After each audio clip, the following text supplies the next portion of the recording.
This is a follow-up to the shotgun choke video where I made this choke. We're gonna see how she does.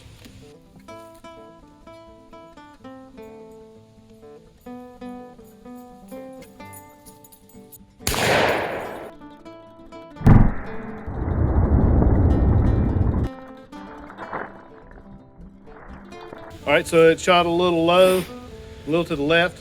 We're gonna give it another shot. Try to aim a little high to the right, see what happens.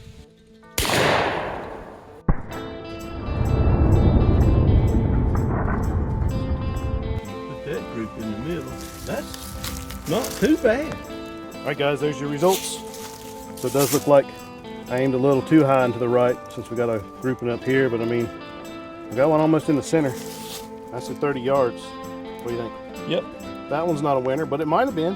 Depends on your competition. Yep. As you see, I had more of a grouping up here. I aimed about right here this time. Probably need to go down just a little bit. That way, when you let somebody borrow your gun, they can't beat you with your own gun because they don't know how to shoot it or how it patterns. Where to aim. That's right, where to aim. All right, thanks for watching.